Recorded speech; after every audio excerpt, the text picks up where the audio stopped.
The phone call ends, Derek's words cutting deep. You're not welcome at Eden's birthday. You don't bring good energy.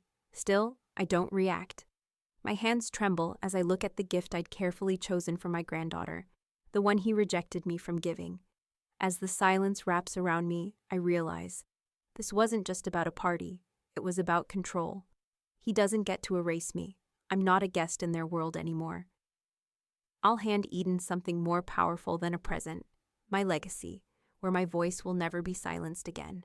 Before we begin, may I ask, where in this big, beautiful world are you listening from? It's always a quiet honor to know who's sharing this space. Drop it in the comments, and don't forget to subscribe.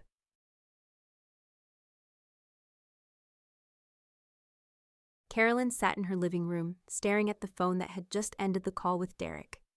We're keeping it small. You don't always bring good energy. She had expected this, in some way, but it still cut deep. Her hands gripped the phone like it was something she could hold on to make sense of the words. She had been the one to bake Eden's cakes, to pick the presents, to guide her through each birthday with love. How had it come to this? She used to be the one who held that space, who was essential in making the day special. Now, Derek's words echoed in her mind, suffocating her thoughts. The room around her felt foreign, even though it was filled with the remnants of a life she had carefully built. Eden's drawings still hung on the wall, their innocent scribbles now mocking her. They used to bring warmth to the room, but now they were reminders of what she had lost.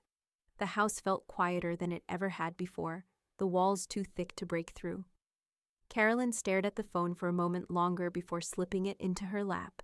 She looked around the room, where the pictures of her granddaughter, once so full of joy, now only made her feel more isolated. How could Derek say those words to her? What had happened to the connection they once had? Her gaze drifted toward the window. Outside, life continued without her. Children were running, their laughter floating in from the park just down the street. The sound of a party filled the air, one that should have included her.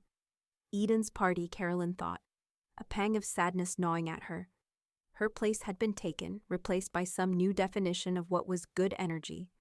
Without thinking, she grabbed her car keys, moving mechanically. She didn't know why she was going to the park, but she couldn't stay here. She couldn't sit in the silence of her own house when the world outside seemed to be full of noise and joy. Maybe, just maybe, seeing it with her own eyes would help her make sense of everything. She drove slowly, the car's engine humming like an old memory she couldn't shake. The street seemed to stretch longer than usual, and every turn made her heart beat faster. The park wasn't far, but each passing second felt like a lifetime. She couldn't stop thinking about Derek's words. You don't bring good energy. When she finally parked a few blocks away, the sounds of laughter grew louder. She could see the balloons from where she sat. Bright colors floated lazily in the air, anchored to trees and chairs. The laughter of children rang out, a cheerful noise she should have been part of, but now felt so distant.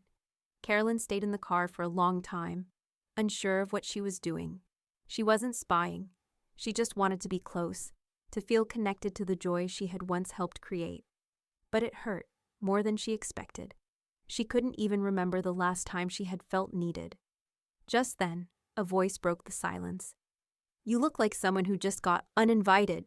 Carolyn turned, startled, to see Claire Monroe standing by her coffee truck. Claire's smile was soft, but there was something in her eyes, something knowing. She had seen the pain before.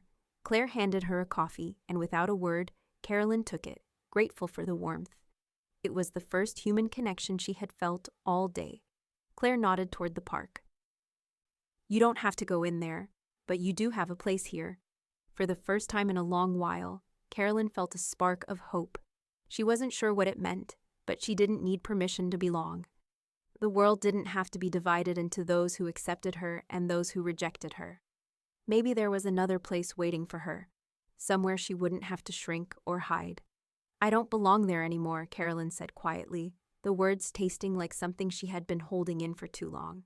Claire smiled gently. Then maybe it's time to find where you do. With the cup of coffee warming her hands, Carolyn sat a little taller. Maybe she didn't have to live in the shadows of old expectations anymore. Maybe it was time for something new.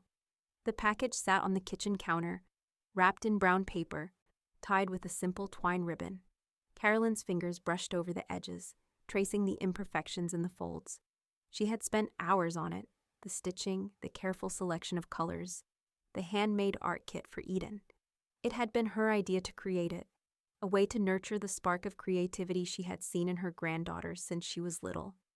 Eden had always loved to paint, her little hands smearing color across paper, lost in the world of her imagination. But then came the discouragement.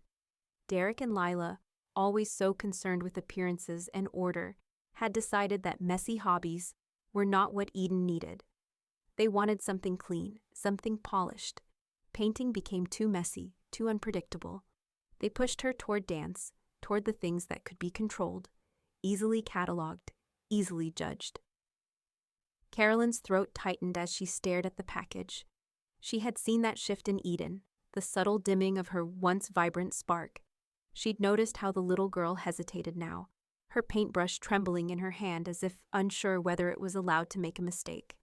A small voice inside her whispered, "Why did I make this?" The answer was obvious, because she wanted to. Because she wanted to give Eden the freedom to explore, to make art with no boundaries, no rules. But now, with the space between her and Eden growing wider, the gift felt like a betrayal. She set the package down and walked to the closet, opening the door to the dark, silent space inside.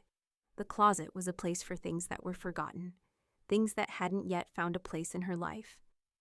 And that's where the gift went, slipped behind coats and old boxes, as if she were burying it. She didn't want to part with it, but neither could she bring herself to give it to Eden. Not when the divide between them had become so wide. It felt wrong, like she was sealing away a part of herself. The gift wasn't just for Eden, it was for her too. It was a symbol of who she had been, who she was when she had been a part of her granddaughter's world. And now, in that dark closet, it felt like she was suffocating it, as if she were suffocating herself. As she stood there, staring into the empty space of the closet, the words Maggie had said to her echoed in her mind. Not being invited doesn't mean you weren't excluded on purpose. Maggie had been right, of course. Derek's words had stung, but they weren't an accident. Carolyn wasn't just excluded from Eden's birthday party. She was being erased, her presence dismissed as if it were some stain that needed to be wiped away. And for what? Because she refused to be silent? Because she refused to pretend everything was fine when it wasn't? "I'm not bad energy," Carolyn muttered under her breath, the words tasting strange but freeing. She repeated it louder this time, as though she needed to convince herself. "I am not bad energy. I am the spark they didn't want." Her hands were shaking now. She hadn't realized how long she had been standing there, the silence pressing in on her like a weight she could no longer bear. The phone buzzed in her pocket. She pulled it out, still breathless from the words she had spoken to herself, and saw that it was a message from Claire. "Come see what we're building. It's something you might like."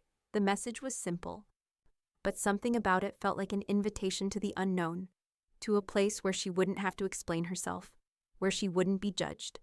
Carolyn's eyes lingered on the message, her heart beating faster. She had been waiting for a sign, something to remind her that her life didn't have to be confined to the walls of her home or the expectations of her son. And here it was, Claire, offering her a glimpse of something else. The darkness in her closet felt heavy, but the light from Claire's invitation felt like a lifeline, a chance to reclaim her place in the world, to build something new for herself. Maybe it was time to stop burying things. Maybe it was time to start building. Carolyn swallowed, gathering the strength to send a reply. As her fingers hovered over the keyboard, she couldn't shake the feeling that this was the beginning of something new.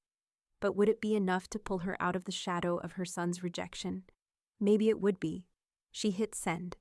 The first thing Carolyn noticed when she stepped into the Ember Community Center was the noise.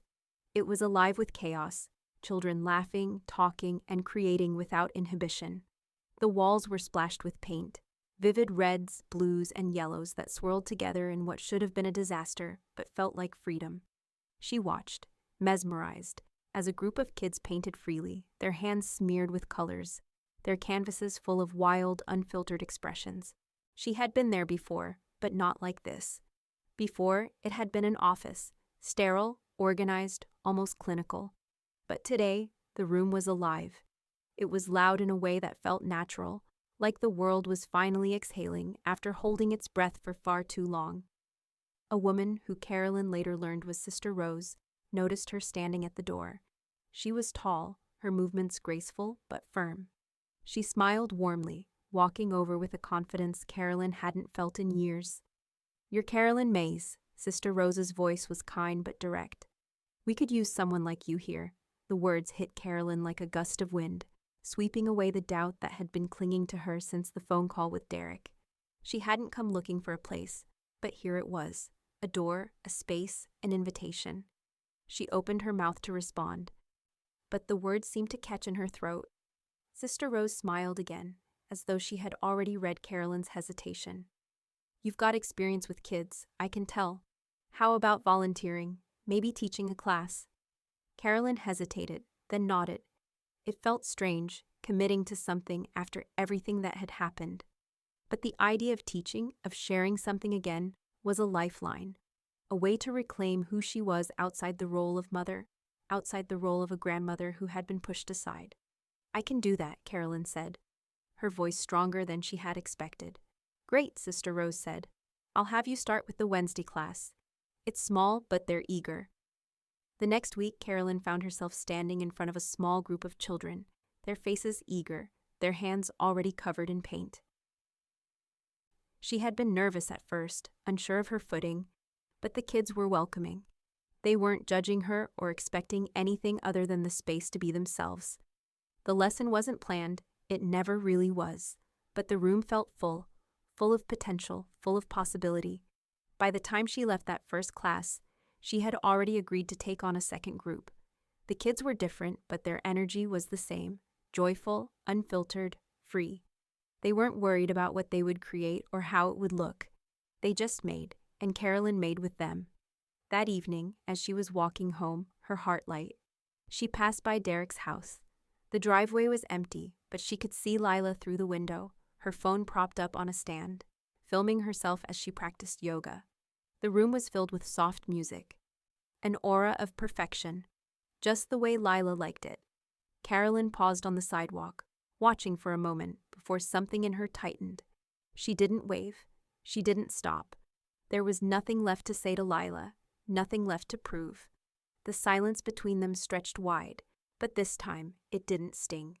She wasn't shrinking anymore, not in front of Derek, not in front of anyone. She could see the life she had been given, and it was still hers to shape, no matter how far they tried to push her out. The air around her was crisp, the night settling in with a quiet beauty. As Carolyn continued to walk, her steps felt different, lighter, more purposeful. The darkness in her life wasn't something to be feared anymore. It was something to be embraced.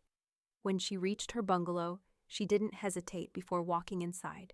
She hung her coat, kicked off her shoes, and stood there for a moment in the stillness. The house was quiet, but it didn't feel empty. It felt full of the possibilities she hadn't even known she was missing. She didn't need them anymore. She didn't need to apologize for the person she was. She didn't need to shrink. The phone buzzed on the counter, but she didn't check it. Not now. Tonight she was enough. The phone call started with the same weight as the last one, heavy, cold, full of things unspoken. Derek's voice on the other end was tight, like a wire stretched to the breaking point. "Mom, we need to talk about the boundaries." His words were clipped, as if he had rehearsed them, as if he had been waiting for this moment to come. Carolyn's grip on the phone tightened, but she stayed silent, waiting. "You've crossed them," Derek continued, the accusation hanging in the air like smoke. "You haven't seen Eden once, not since you showed up uninvited." Carolyn could feel the heat of his words, but she didn't react right away. She had heard it all before, the tone, the distancing.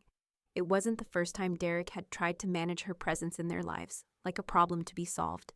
She had expected something like this. "So what is it?" she asked, her voice steady but cutting through the space between them. "Is this about me not being at the party? You don't want me to see Eden, so you blame me for it?" The line went quiet for a moment, before Derek's voice returned, a touch more defensive this time. "It's about energy, Mom. Your energy. We need positivity around Eden, not your tension. Carolyn's pulse quickened at the words. Tension? She asked, laughing softly, almost bitterly. You took me out of her life, and now you want to blame me for reacting to the silence.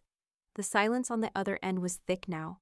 She could feel it, like they were both holding their breath.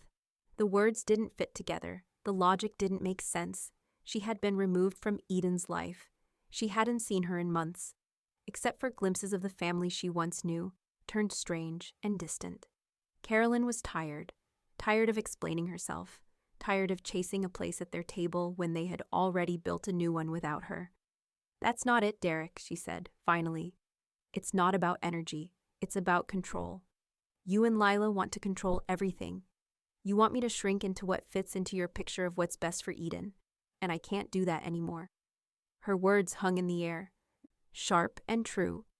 For a moment she could hear Derek's breathing on the other end, but he didn't respond.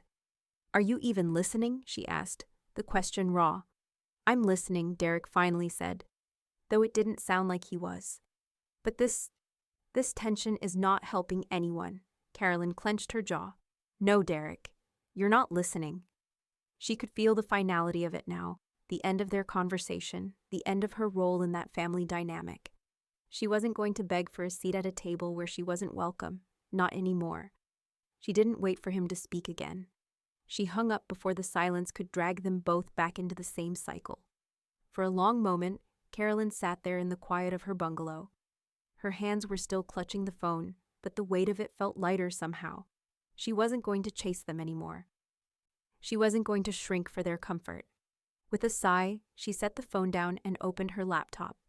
The screen lit up, the blinking cursor waiting patiently for her. She knew what she needed to do. She needed to take control of something, even if it wasn't Eden. Maybe especially because it wasn't Eden. The title of the new document flashed up in bold letters, Inheritance Rewrite. Her fingers hovered over the keys. Her heart steady now, and without hesitation, she started to type. It felt strange, the idea of rewriting the will, of making choices that would close doors. But she wasn't the same woman who had been silent in that room. She wasn't the woman who had been erased from her granddaughter's life. She was someone else now, someone stronger, someone who was done waiting for permission. As she typed, the weight of the decision didn't feel heavy. It felt empowering. She wasn't just giving away pieces of her life. She was choosing who would carry them forward. She was giving the legacy to someone who wouldn't silence her, someone who would understand her. The screen flashed again, and a message popped up. It was from Claire. I spoke with Jasmine Carter. She doesn't play games. She's ready to help. Carolyn smiled, her fingers resting on the keyboard. Jasmine Carter, the attorney Claire had recommended. Someone who didn't deal in half measures or empty promises. Carolyn was ready for that. Ready for someone who could handle what was coming next. She clicked the save button on the document, her heart lifting. It wasn't just about the will. It was about what came after, what came next for her. For the first time in years, she was taking control. And she wasn't going to stop. Not now. Carolyn sat at her kitchen table, papers spread out in front of her, the soft glow of her laptop illuminating the room. Jasmine Carter sat across from her, quietly studying the documents Carolyn had prepared. The air between them was focused, serious, but there was a calmness now. A sense of control Carolyn hadn't felt in years. So, this is it, Carolyn began, her voice steady but still carrying the weight of what she was about to do. The house, the stocks, my late husband's retirement fund. Derek was supposed to get everything in the original will. He and Eden would inherit it all. Jasmine nodded, pen ready. And now you want to change that. Carolyn didn't hesitate. Yes, I want to make sure what I leave behind means something. I want it to go to people who will appreciate it, people who won't silence me, people who see me. Jasmine's gaze softened but remained practical. You can change that. You decide your story's final scene. The words hit her deeper than she expected. Carolyn had spent so long living by other people's rules, other people's expectations. This was the moment when she could rewrite it all. Not just for her, but for the world she wanted to leave behind. What if I wanted to donate some of it? Carolyn asked, her eyes drifting to a photo of Ember Community Center on the wall. The place had given her back a sense of purpose, of belonging. Jasmine looked up, her face unreadable but open. You can, it's your choice. We can structure it however you like. Carolyn nodded, thinking for a moment. I want to leave something to Ember, a donation for their arts outreach program. I want it to go in my name, something to honor what they're doing there. I'll help you with that, Jasmine said, scribbling quickly on the page. We'll ensure the donation is outlined clearly. Carolyn took a slow breath. And Claire? I want her included too. She's believed in me. I want to set up a trust, something for youth art programs. Something she can manage. Jasmine made a note. Claire is a beneficiary with stipulations. It's a good choice. She's someone who shares your values. Carolyn's fingers rested on the pages, the weight of her decision settling in. This wasn't just about giving money. It was about handing over a piece of herself. Her values, her beliefs, her legacy. She was creating something that would carry on after her. There's one more thing, Carolyn said, her voice quiet but firm. I want a clause added. Any attempt to reverse this will immediately revoke eligibility. I don't want anyone coming back to undo it. Jasmine's pen moved quickly, writing out the clause. Understood. It'll be ironclad. Carolyn leaned back, looking at the documents in front of her. This wasn't just a will anymore. It was her final act of defiance. Her final declaration that she wouldn't be silenced. Her legacy would be what she chose it to be. She glanced at Jasmine, who had already moved on to the next detail, and felt a strange sense of peace. This was right. This was what she needed. I'm ready, Carolyn said quietly, her voice strong now. Jasmine looked up with a nod of approval. We'll get this finalized. It's your choice, Carolyn. You're in control now. And for the first time in a long time, Carolyn felt like she was truly in charge of her own story. Lila's latest video was everywhere. Carolyn didn't need to search for it. It was in her feed, on the trending page, shared by friends and strangers alike. Lila's bright smile, the soft focus of the camera, and her carefully curated words about healing and protecting your peace radiated from the screen. The video was a performance, polished and perfect, a carefully constructed narrative about reclaiming balance, a narrative that felt empty to Carolyn. The comments flooded in almost immediately, each one more glowing than the last. So brave. Protect your peace. You inspire me. It made Carolyn's stomach turn. The words were a chorus of praise, and they stung. She had no doubt that Lila was getting what she wanted. Validation, applause, a new following. But behind the veneer, Carolyn could see what was missing. The real work. The messy, painful, uncomfortable part of healing that required honesty and vulnerability, not just a pretty face and a perfect smile. A notification popped up on Carolyn's phone. A direct message from one of Lila's followers. The message read, "Sorry if this is weird, but is that about you?" Carolyn froze. For a moment, her finger hovered over the screen, her thumb hovering above the open button. The question seemed innocent enough, but Carolyn knew exactly what it meant. It wasn't just about Lila. It was about her. It was about what Derek, Lila, and even the world at large had tried to make her. The bad energy they'd said she carried, the negative influence they blamed her for. And here, in this message, was a reminder that everything they had done, their silence, their distance, was still being held over her head. Not directly, but in the shadows of the curated, perfect world they had created for themselves. Carolyn set the phone down, the ache in her chest flaring up. The pain wasn't just about Lila's video. It was about how they could twist their own narrative so easily. How they could get applause for something they hadn't even truly done. They want the applause for healing, but not the work, she thought bitterly. The words tumbled into her journal later that night, as she sat in the dim light of her living room. The pen moved quickly across the page, each line an outlet for the frustration she couldn't voice. They get the accolades for playing the part. They get the rewards for being the good ones, the ones who don't ask the hard questions, the ones who only show the bright side. But what about the work? She could feel her pulse quicken as she wrote, the hurt rising, a pit in her stomach. The silence from Derek, the passive-aggressive distance from Lila, it all stung. And yet it wasn't the first time. They had silenced her for years, forced her to shrink into what they could tolerate. Now, even from a distance, they were still doing it. Not with words, but with their quiet judgment. with their video that burned without names. No direct accusation, but the implication hung thick. She wasn't a part of the narrative they wanted. She wasn't good energy. Her phone buzzed again, but this time it wasn't a message from Lila's followers. It was Claire, inviting her to co-teach a class at the Ember Community Center. "We're creating something new, Carolyn," Claire's message read. "Would you consider co-teaching a class on youth art and self-expression?" Carolyn stared at the message. Her heart caught in her throat. She had been avoiding the thought of going back to Ember, not out of disinterest, but out of fear. What if the world they built there saw her the same way her family did? What if it felt like a performance? Like everyone was watching, waiting for her to be something she couldn't be.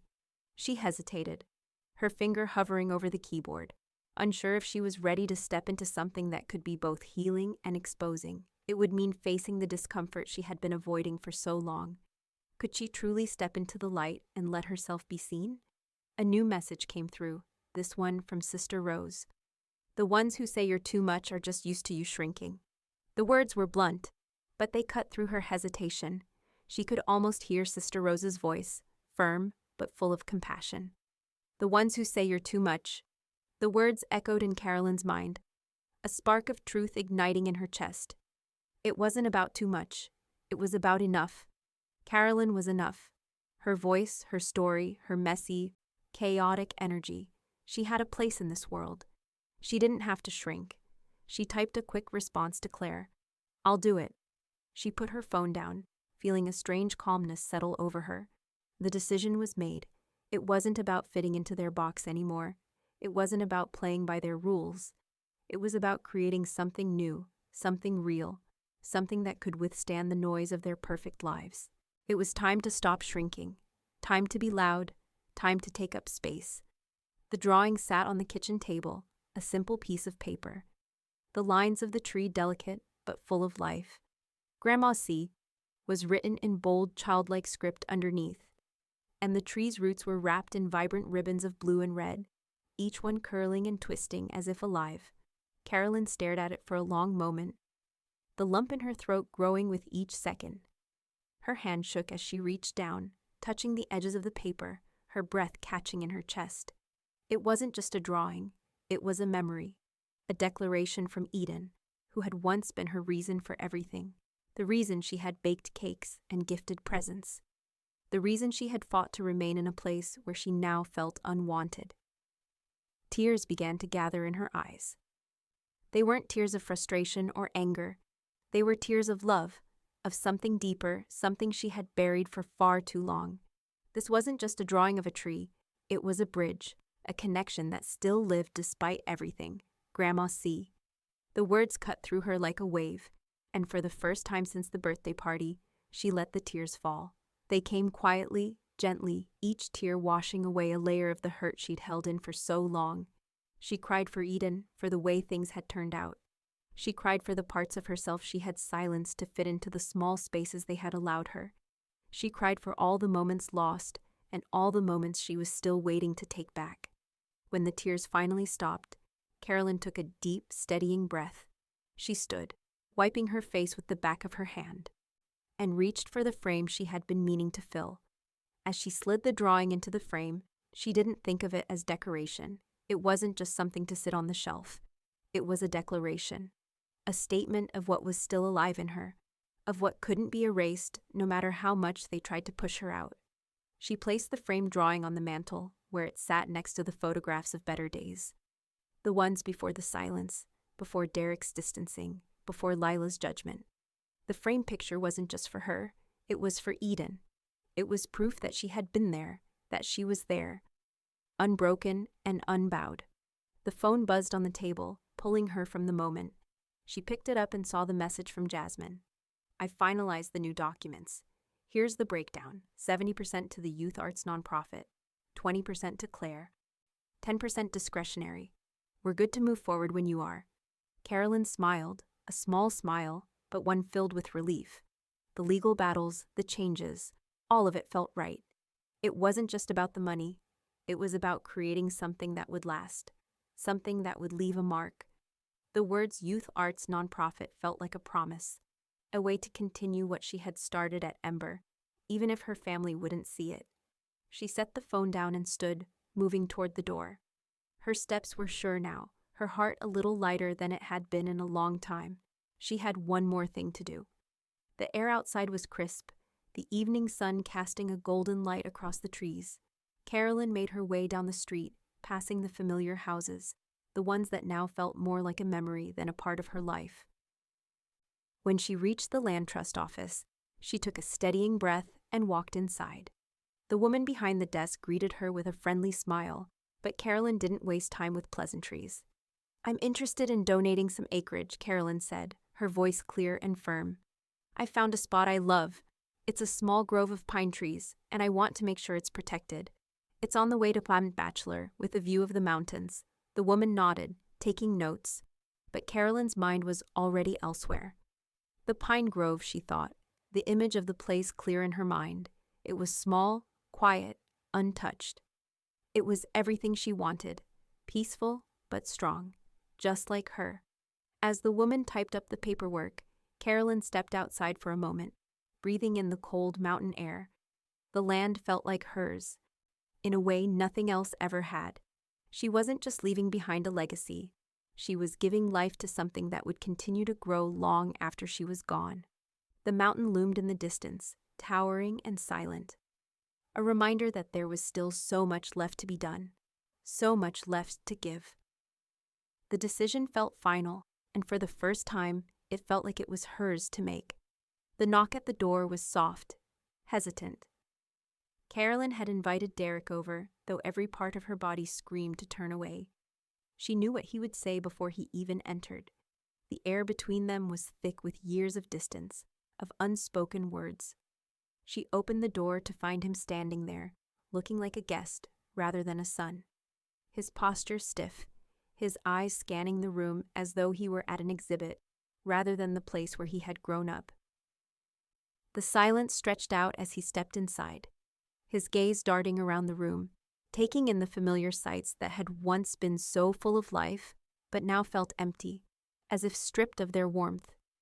"You've really changed this place," Derek said, his voice low, a hint of something guarded in it. "It feels different." Carolyn's hand tightened on the doorknob. "It's just a house," she replied. "It's the people who make a place feel like home." He didn't answer, and she wondered if he even understood what she meant anymore. Finally, Derek turned to face her, his expression unreadable. "It's not personal, Mom," he said, the words coming out like a practiced refrain. "You just have heavy energy." The words hit her like a slap. She felt her heart race, the old familiar sting of his dismissal rising in her chest. Heavy energy. He always said that. It was the catch-all excuse for every argument, every time she dared to be anything more than the compliant, quiet woman he wanted her to be. "Heavy is carrying what you won't name," Carolyn replied, her voice sharp, her eyes locking onto his. Her pulse thudded in her ears, but she held his gaze, refusing to back down. Derek took a breath, his eyes narrowing, but he said nothing for a moment. He glanced around the room again, the silence between them stretching longer. The air felt thick, stifling with all the words they hadn't said, the history they hadn't processed. "Mom, we need to talk about what you've done," Derek finally said, his voice softer, but the accusation still simmering beneath. "This isn't just about money, you know. It's about energy, about what you're giving to Eden. You're punishing her for something that isn't her fault." Carolyn's heart twisted, but she fought to keep her expression neutral. She had heard that line before, punishing Eden. The accusation cut deeper each time, but she knew it for what it was, a way to deflect from the truth. "No," Carolyn said, her voice quiet but firm. "You already did." The words hung in the air between them, charged with everything that had happened in the years since Derek and Lila had pushed her out. Carolyn wasn't the one punishing Eden. It was them, with their silence, their judgments. It was them who had removed her from Eden's life, who had created this rift between them. And now they wanted to turn it around, to make her the villain for their choices. She reached for the desk, her hand hovering over the pile of papers, before grabbing the framed drawing that had been resting on the mantel. With a quiet, almost defiant movement, she handed it to Derek. "Here," she said, "Eden remembers." Derek stared at the drawing in his hands for a long moment, his jaw tightening, but he didn't say anything. The childlike scrawl of Grandma C and the vivid ribbons tied around the roots of the tree were a direct hit. A reminder that she had always been there, even when they tried to erase her. His eyes flicked back to her, but this time there was something different. Something like recognition. He didn't say it, not in words, but she could see it in the way his gaze softened, how the tension in his shoulders seemed to ease just a fraction. She wasn't sure what it meant, but she knew it was something important. Carolyn held her breath as Derek looked down at the drawing once more, then met her eyes again. His lips parted, like he was going to say something, but instead, he just exhaled, the words still trapped in his throat. "You don't have to punish Eden for what I've done," he said finally, but there was something in his voice, a crack of vulnerability she hadn't expected. Carolyn didn't know what to say to that. She had done everything she could to be a part of Eden's life, to fight for her place, but every step had been met with resistance. Every time she tried, it was met with accusations, with distance. Maybe she had to stop fighting for something that was never going to be hers to claim again. She turned her eyes back to the framed drawing. It was more than just a piece of art. It was a testament. A declaration that she remembered. She hadn't been erased. She would never be erased. "I'm not punishing anyone," Carolyn said finally, her voice steady. "I'm honoring the people who showed up for me." Derek stood there, silent, holding the drawing, his hands still trembling just slightly. The weight of everything hung between them, but Carolyn wasn't sure she had it in her to hold on to it anymore. The voicemail came just after Derek left. It was a familiar threat, one that had become all too common in their exchanges. Carolyn listened to the message, the words ringing in her ears. "Mom, we're going to have to take legal action if you don't reverse these changes. This isn't how you're supposed to leave things." The message was heavy with implication, an attempt to make her feel guilty, to pressure her into second-guessing the decisions she had made. She sat in silence, her thumb hovering over the phone screen, but instead of fear, all she felt was a quiet certainty. This wasn't a battle she was going to lose. Carolyn forwarded the voicemail to Claire. A moment later, the response came. "They don't have a case," Jasmine's reply read. "They're just trying to rattle you, document everything." Carolyn felt a flicker of relief. The legal changes were solid, the will finalized, and the land trust secured. She wasn't in the wrong. But it wasn't just about the legalities. It was about the deeper truth. The truth that she wasn't going to apologize for making her own choices anymore. She opened her laptop and began typing, adding the voicemail to her growing legal archive. Each message, each conversation, each threat from Derek and Lila, it was all part of the record now. It was proof of her fight, her determination to reclaim her own life and legacy. The act of documenting it felt strangely cathartic, like she was closing a door on the past and locking it tight. She wasn't going to keep justifying herself or shrinking for them anymore. They had tried to box her in, to label her as something she wasn't. But now she had the power to define her own story. Her phone buzzed again, and this time it was Sister Rose's message. "Don't confuse reaction for regret. You're not done yet. Your voice is your power." Carolyn smiled at the words. Sister Rose had always been straightforward, no nonsense, but her wisdom rang true. The silence she had adhered to for so many years had never been the solution. It was her voice, her willingness to speak her truth, that would lead her forward. A moment of clarity washed over her. She had been invited to speak at Ember's Spring Gala, an event meant to showcase the arts and community efforts. At first, Carolyn had been hesitant. The gala was an open stage, a chance to be seen and heard in a way she hadn't allowed herself to be in years. But now, with a quiet confidence, she sat at her desk and began drafting her speech. The words came easily. "They asked for silence. I gave the world color." The sentence resonated deeply. She had spent too many years shrinking into silence, accepting labels of negativity and bad energy from Derek and Lila. But now, her voice would no longer be confined to the shadows. She would speak, and she would be heard. As she finalized the words, a message popped up from Jasmine. The land transfer was complete. The Legacy Grove is officially yours. A wave of emotion washed over her. The Legacy Grove, the land that would be preserved in her name, where art and truth would grow freely, a place untouched by the restrictions others had tried to place on her. The future, at last, was hers to shape. Carolyn sat back in her chair, letting the weight of the decision settle into her bones. She wasn't just securing land, she was securing a future, her future, and the future of the legacy she would leave behind. No one could take that from her, not Derek, not Lila, not anyone. The sun was setting outside her window, casting a warm light over the landscape. Carolyn looked out, her heart steady now. She had done what she needed to do. The world would hear her now. Her future was waiting, and for the first time in a long time, she was ready to step into it. The school parking lot was quiet, the soft hum of distant voices drifting on the breeze. Carolyn pulled into a spot near the front, her eyes scanning the familiar brick building as she put the car in park. The sunlight was waning, casting long shadows across the playground, where children's laughter echoed faintly in the distance. She hadn't expected to be here today, but when the school called, when the teacher said Eden was asking for her specifically, Carolyn knew she couldn't ignore it. The heaviness of the last few weeks, the emotional weight of her decisions, suddenly felt lighter. Eden still wanted her. She wasn't forgotten. As Carolyn stepped out of the car, her heart gave a little lurch. She wasn't sure what to expect, but the moment she saw Eden's familiar face in the crowd, her breath caught.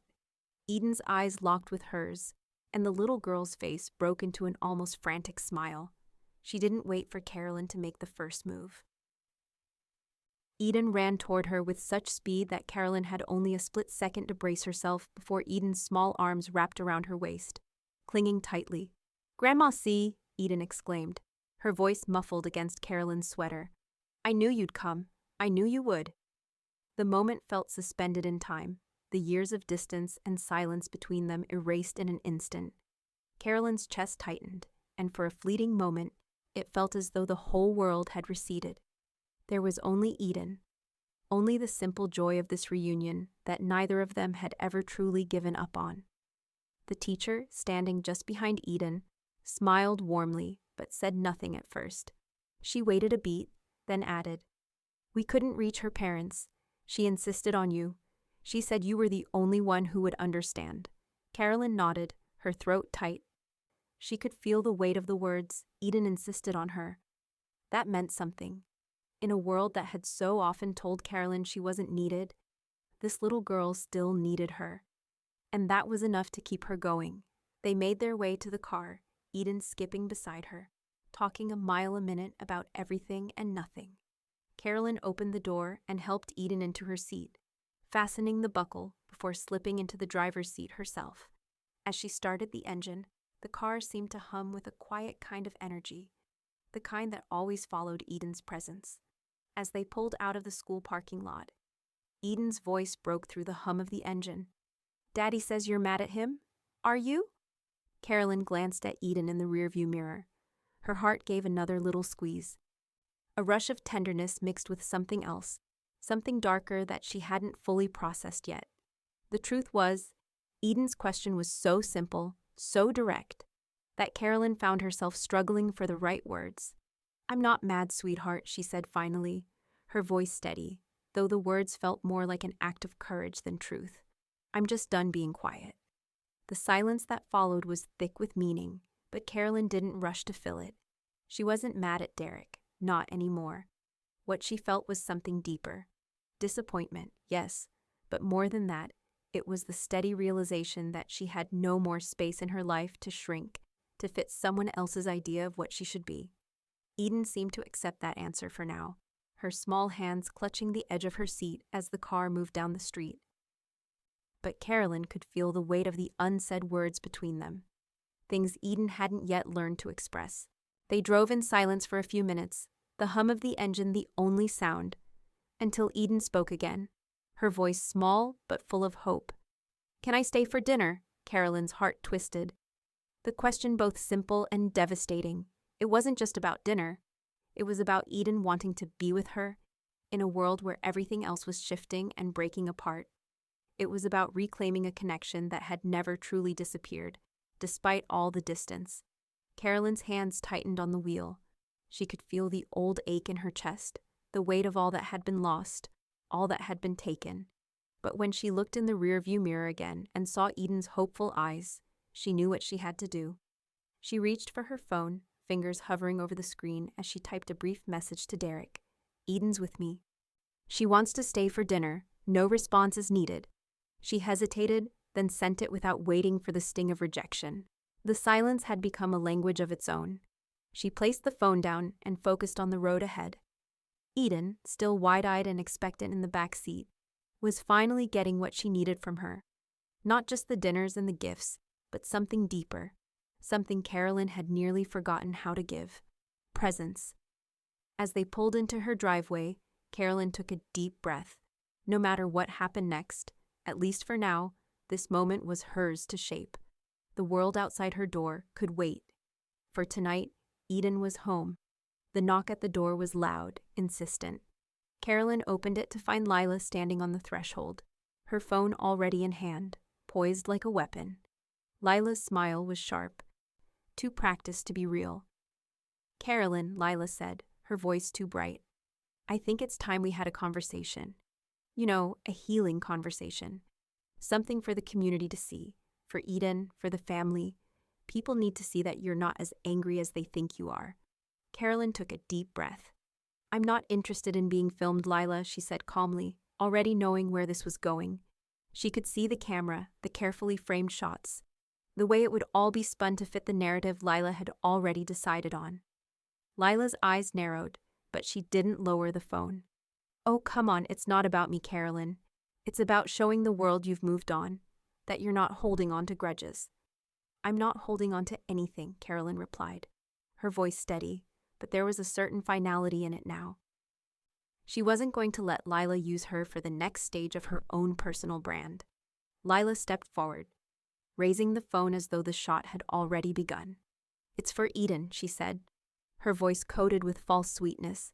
You owe it to her to show that you're healing. Carolyn's jaw tightened. She had been silenced for far too long by this woman's need for control. You left her at school, Carolyn said, her voice low but firm. The words hung in the air, cutting through the tension between them. You left her. I came for her. I'm not doing this for you or anyone else. Lila froze, the phone now lowered slightly as the realization hit her. But it didn't take long for the defensive mask to slip back into place. You're just trying to make me look bad, she spat. You're using Eden to get back at me. Carolyn didn't flinch. I'm not using anyone, she replied, her voice calm.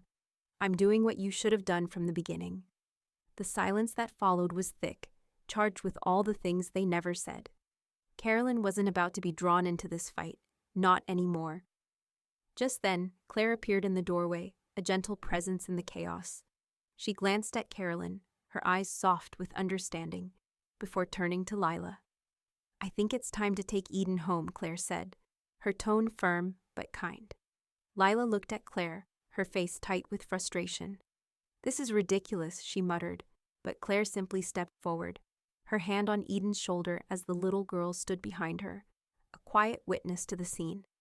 Come on, sweetie, Claire said, guiding Eden gently toward the door. Eden didn't hesitate. She didn't look back, her small hand slipping into Claire's as they made their way out of the house. Lila stood at the threshold, her face flushed with anger. She turned back to Carolyn, her voice barely controlled. You'll regret this, she hissed. You'll be alone, you know. No one's going to understand. Carolyn met her gaze, unshaken. Alone is better than erased, she said, the words slipping from her lips as though they had always been there, waiting to be spoken. Lila's eyes narrowed, and she stormed off, her footsteps echoing in the quiet house. Carolyn closed the door behind her, the weight of the moment sinking in. She didn't need to explain herself to Lila. She didn't need her validation. She wasn't the one in the wrong. She had done what she needed to do to protect her granddaughter, and herself. A soft knock at the door made Carolyn start, and she turned to see Sister Rose and Jasmine standing in the doorway. Sister Rose held a bottle of wine in one hand, and Jasmine had a folder of legal papers in the other.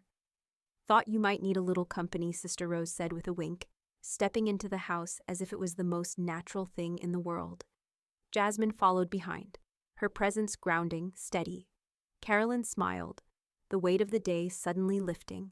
She wasn't alone, not anymore. Jasmine set the papers down on the table. "Everything's in order," she said, her voice a quiet assurance. "The Legacy Grove is yours, officially. You did it." Carolyn's heart beat a little faster.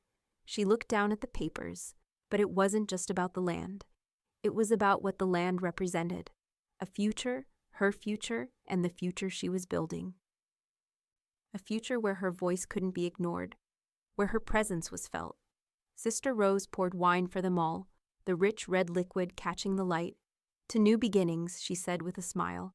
Carolyn raised her glass, her hand steady. For the first time in a long time, she felt like she was exactly where she was supposed to be. And the world? The world would hear her now. Carolyn stood at the edge of the Legacy Grove, the earth beneath her feet solid, the air thick with the scent of pine and fresh soil. Claire had set up her camera, and with the soft hum of the shutter, the moment was frozen. Carolyn looked down at her hands, covered in dirt, a sign of everything she had worked to create. The land, the legacy, the future.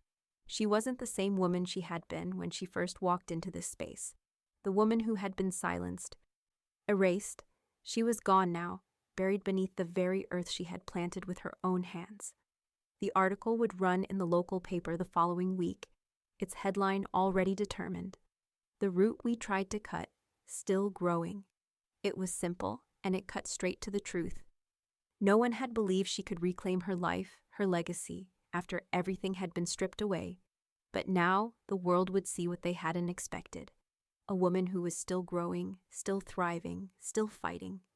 As Claire snapped another picture, Carolyn could feel the warmth of the sun on her skin, a stark contrast to the chill that had settled in her heart years ago.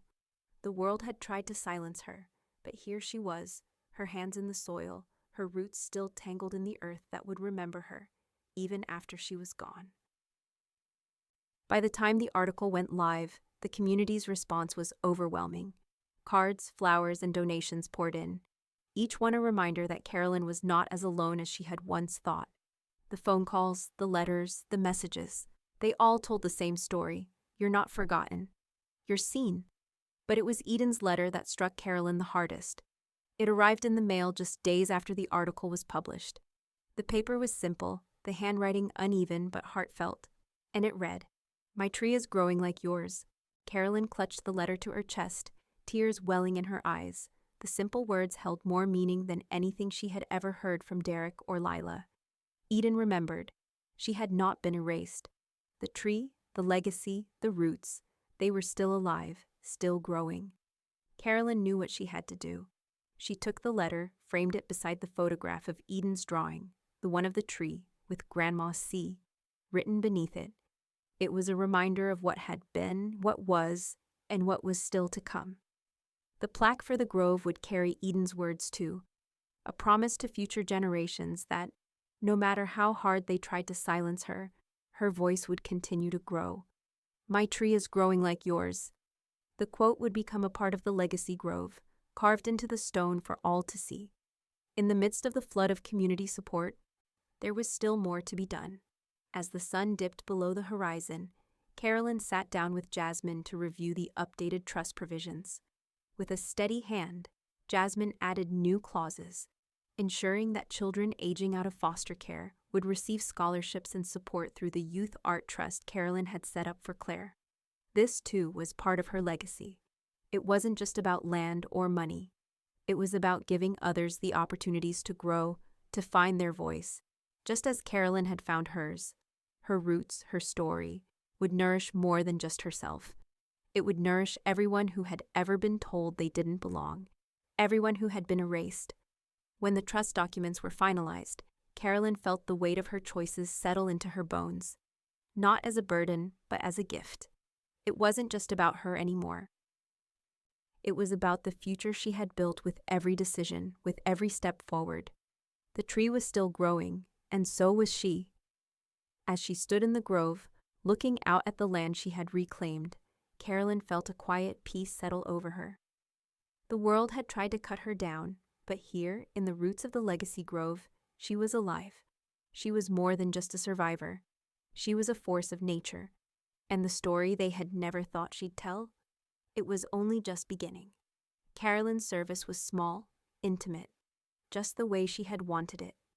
Beneath the trees of the Legacy Grove, the earth still warm from the afternoon sun, friends and family gathered in quiet reverence, the vast expanse of nature surrounding them like a silent witness.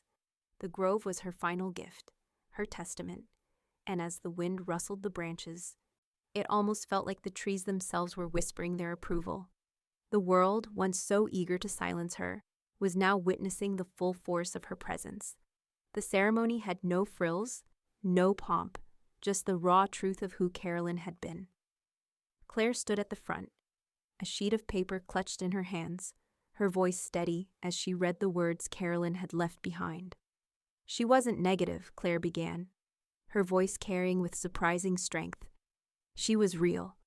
Those words, Carolyn's words, hung in the air, an echo of the woman she had been. Claire paused, letting the silence settle, allowing the truth to seep into the hearts of those present. The world had called Carolyn negative, difficult, too much. But those who had truly seen her knew that it was never about negativity. It was about being real in a world that constantly asked her to shrink, to conform, to silence the very things that made her who she was. The people around her, those who had been a part of her journey, those who had fought to hear her, to see her for what she truly was, had shown up. But Derek and Lila hadn't. They were absent, their silence louder than anything they could have said. The only seat left unfilled was the one beside Carolyn's. Sister Rose stood next, her tall figure moving gracefully as she stepped forward. There were no comforting euphemisms, no sugarcoating. She didn't need to soften the truth. The words came out strong, without pretense. Life is not about being good or bad, about fitting into their expectations.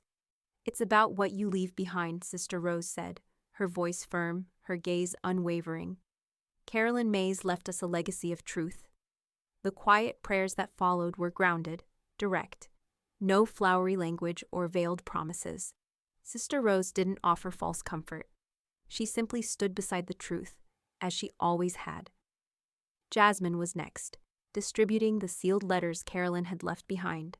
Each one was a piece of her story, a message to those who had been part of her life. The letters were written with care, with intention, the ink still fresh with the spirit of the words. To Claire, to the youth in the Art Trust, to the children aging out of foster care, they were Carolyn's final gifts, passed on to those she trusted to carry her vision forward. The letters were passed out quietly, each person holding on to them as if the very weight of the paper could convey the depth of Carolyn's love, her commitment to nurturing what had been and what would come. Eden, holding tightly to Claire's hand, was the last to approach. She was small, so small, standing alone with the weight of a world that often didn't understand her. But today, she held something sacred in her hands. The drawing, the one of the tree with Grammy C scrawled beneath it. Eden's gift to Carolyn, a connection between generations, between hearts that refused to be separated by distance, time, or silence. Eden walked slowly to the edge of the soil, her small hands gripping the drawing. She bent down and placed it carefully in the earth, burying it beneath the roots of the pine tree. It was a final act, a promise that no matter what happened, no matter how much time passed, Carolyn's legacy would live on. The tree, the roots, the art, the love, it was all part of Eden now.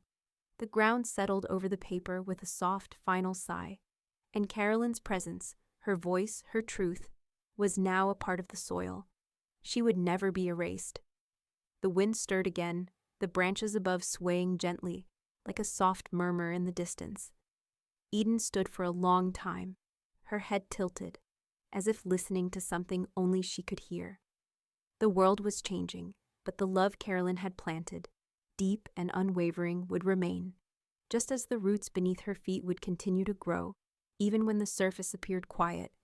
As the guests slowly began to leave, Claire stayed behind, standing beside Carolyn's final resting place, her heart full with the weight of what had been done, what had been left behind. The Legacy Grove wasn't just a place. It was Carolyn, still alive, still growing, still unbowed. And Claire, with her own quiet resolve, knew that she would carry the torch forward. Carolyn had shown them all what it meant to truly live, not just survive, and her voice would continue to echo in the grove, forever growing. The letters arrived on a quiet afternoon, the edges worn from the journey, their words final and heavy with meaning. Carolyn sat at the table, the soft afternoon light casting long shadows over the pages before her. These letters were the last remnants of a world that had tried to control her, to silence her. But now, these letters felt different, almost like a final reckoning. The first was from Lila. Carolyn didn't need to read the whole thing to understand the intent behind the sharp handwriting. It was cold, as though each word had been carefully chosen to wound. This legacy was never curated for you. It was always about the image we wanted. You just couldn't fit.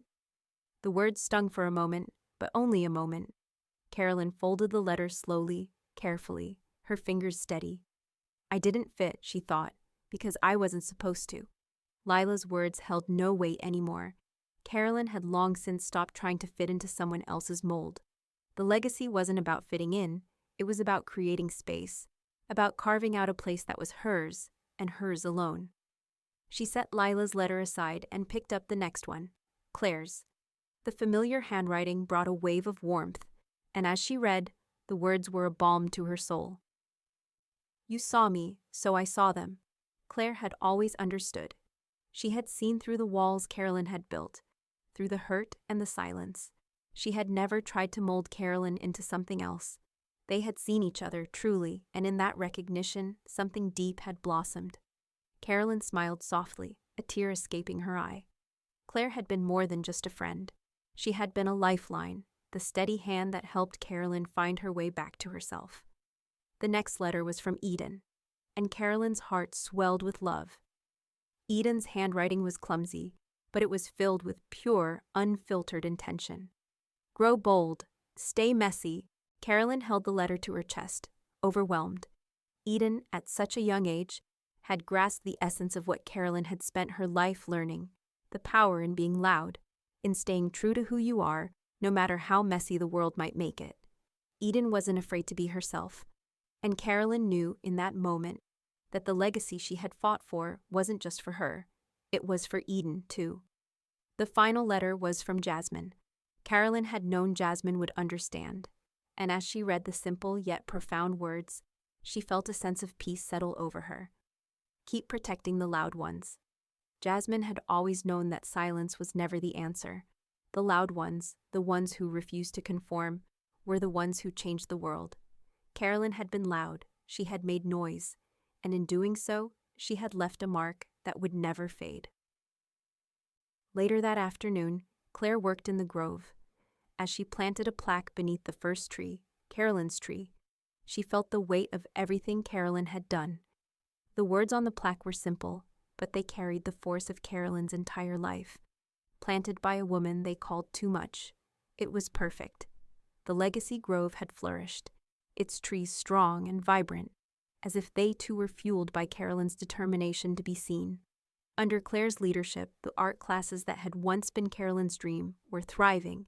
Children, none of them carrying the last name Mays, flocked to the grove, creating art with their messy hands, their loud voices filling the air with color. Carolyn's legacy was more than just land or money.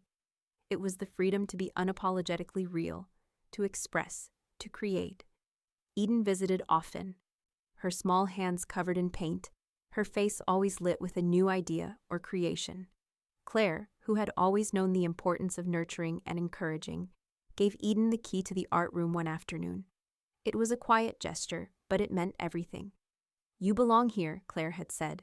This is your space, too. Eden held the key tightly, the weight of it grounding her in a way that nothing else had. The Legacy Grove had always been Carolyn's vision, but now it was becoming Eden's space as well, a place where she would grow, loud and free, just as her grandmother had wanted. But not everyone was content with Carolyn's decisions. Lila, still determined to erase what Carolyn had built, tried to take legal action, hoping to reverse the changes Carolyn had made to the will. But she lost. Publicly, the case fell apart, and her attempt to reclaim control over the Legacy Grove crumbled with it. Lila's defeat was a small victory, one that made the victory Carolyn had fought for feel all the sweeter.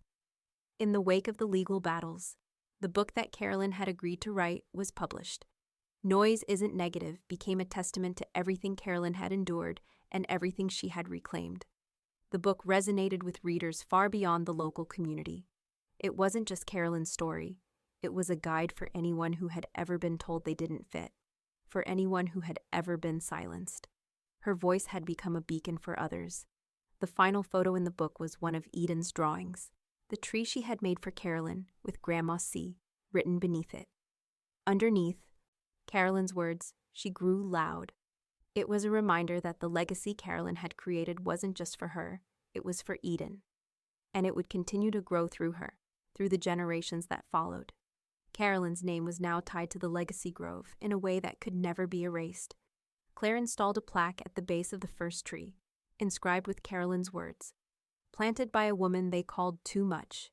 It was perfect.